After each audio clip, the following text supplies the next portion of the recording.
The Atlanta mansion deed hit Porsha Williams' hands in August 2026, and within hours, Simon Guobadia made sure everyone knew the victory wasn't as clean as she made it sound. The man went straight to Instagram stories with a reality check that had Twitter and Reddit completely losing it. But this wasn't just about a house and a car. This was a man saying publicly that his ex had walked away with nearly $8 million in liabilities wrapped up in a pretty package, and he wasn't about to let her take all the credit while conveniently ignoring that detail. The divorce between Porsha Williams and Simon Guobadia has been a masterclass in how modern celebrity splits play out across social media. We're not talking about private court proceedings that stay sealed. We're talking about two people with millions of followers airing out the financial specifics of their separation. In real time, each crafting their own narrative about who really won and who really lost. And that's exactly what happened in the summer of 2026 when TMZ broke the news about the settlement terms. According to court documents that TMZ obtained, Porsha Williams walked away from her divorce with some serious assets. She got a 7-figure settlement. She got the Atlanta mansion that she and Simon had shared.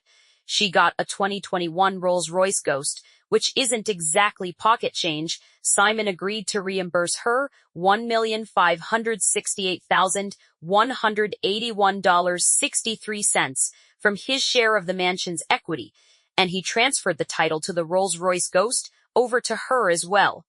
The quitclaim deed for the Atlanta mansion meant that Simon's interest in the property went straight to Porsha. Under their settlement agreement, she had the ability to refinance the property or sell it in a commercially reasonable manner without Simon or an arbitrator getting in her way. On the surface, this looked like Porsha had come out of the divorce with the upper hand. She had the house, the car, the cash payment. Social media was celebrating her come-up. People were calling her a queen for negotiating her position. The narrative was simple and straightforward. Porsha won, Simon lost, and that was the end of the story. Then Simon posted to his Instagram stories, and the actual story got a whole lot more complicated.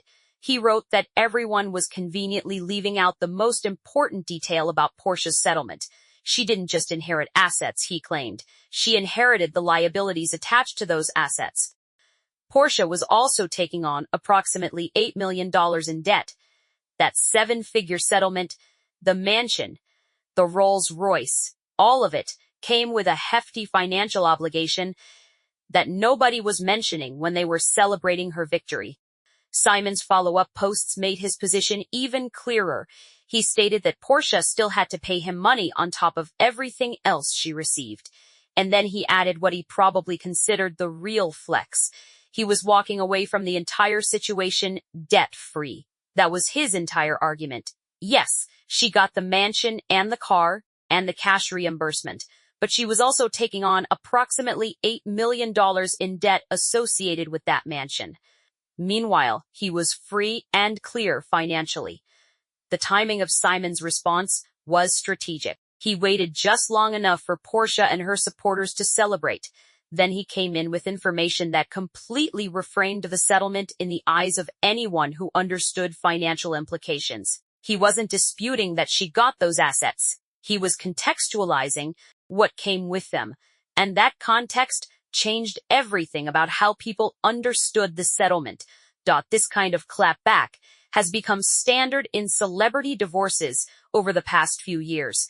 It's not enough to handle things through your attorney anymore. If the other person is going to go on social media and present a narrative about the settlement, you have to go on social media and present your own counter-narrative. You have to protect your reputation. You have to make sure people understand your side of things, because if you don't, the only story people will hear is the one your ex is telling. To understand how we got to August 2026, you need to go back to November 2022.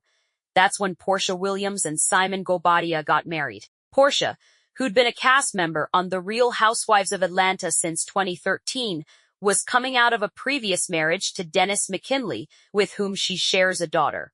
Simon Guobadia came into that relationship as a successful businessman with significant wealth. To the outside world, it looked like a genuine partnership between two people who had their lives together and were ready to build something lasting. They didn't have a long relationship before getting married. They went from dating to married relatively quickly, which some people took as a sign that they were confident in what they had. Others looked at it as a red flag, but that's not really relevant to how things actually developed.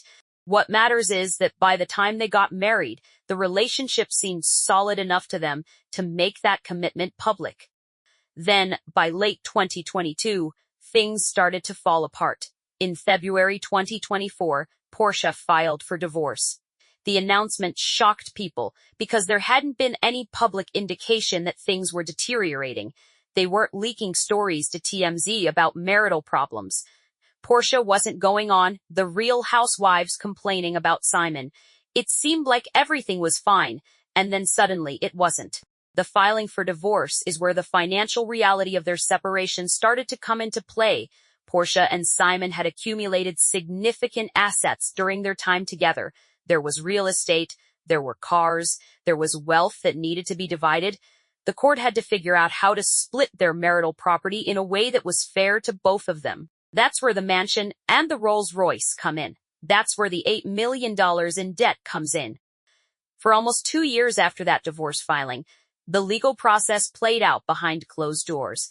There were probably negotiations with attorneys. There were probably offers and counteroffers. There were probably disagreements about valuation and liability. The public didn't hear about any of this because, initially, both parties kept their mouths shut. This was a private matter being handled through legal channels, which is how it's supposed to work. But then, in September 2025, Porsha decided to announce something significant on Instagram. She posted that the divorce was officially over. She wrote, "It's over, thank goodness," with prayer hand emojis and a heart emoji, and she said she was grateful. The tone of her post made it clear that she was relieved this chapter was closed. She was moving forward. She was celebrating. Simon didn't let that moment belong to her alone. He jumped on his own Instagram stories and responded to her announcement. He wrote, "Here we go again with MS 265. Still has learned absolutely nothing, #Sovermaya," followed by a laughing emoji. He was mocking her for, in his view, not learning anything from their marriage. He was also throwing a name at her MS 265, which seemed like a reference to something, though what exactly wasn't clear to people outside their circle. Porsha didn't back down from that exchange. She posted a video of herself walking up to a private jet, and she captioned it with one word, "free." She added a kissing face emoji and a peace sign emoji. The message was clear. She wasn't just saying the divorce was over. She was saying she was free from him, and she was celebrating that freedom in a very visible, very public way. That back and forth in September 2025 set the tone for how this entire situation was going to play out. It wasn't going to be a quiet ending. It wasn't going to be two people moving on with their lives privately.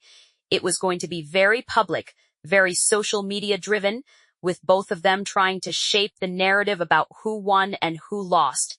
Then came August 2026, and TMZ broke the settlement details. The public found out about the mansion deed, the Rolls-Royce, the 7-figure settlement, and the $1,568,181.63 reimbursement. Porsha's team made sure everyone knew about these wins. The story was being told as a success story for her. That's when Simon decided to inject reality into the narrative. His Instagram stories posts about the $8 million in debt weren't just random thoughts he was sharing. They were a calculated response to a narrative he felt was incomplete and misleading.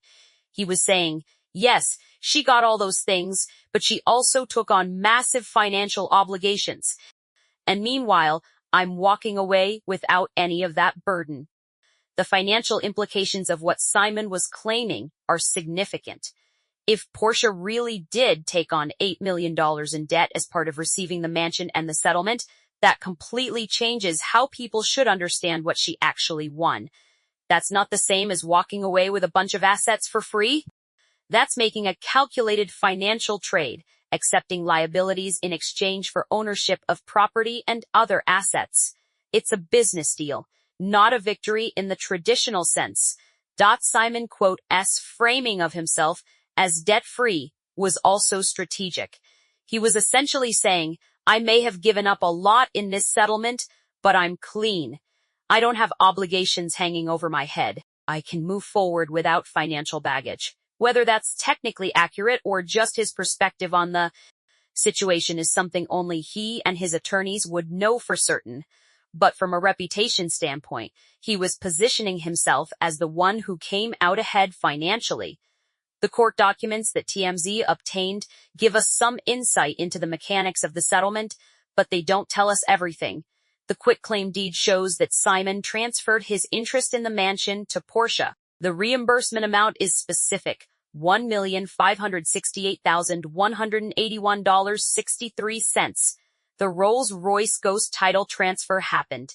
In celebrity divorces, especially ones involving real estate and significant assets, these kinds of nuances matter a lot. A piece of property can be valuable in terms of its market value, but it can also be a financial burden if it comes with a large mortgage, or if it requires significant maintenance, or if it's in a market that's depreciating. The mansion that Porsha received might be worth millions on paper, but if there's a multi-million-dollar mortgage attached to it that she's now responsible for, that's a completely different financial reality than someone hearing she got a mansion might assume.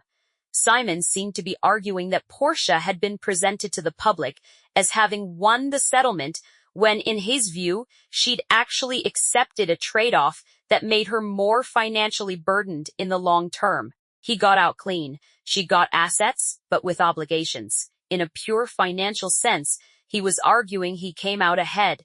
Whether or not Simon's characterization is entirely accurate is a separate question.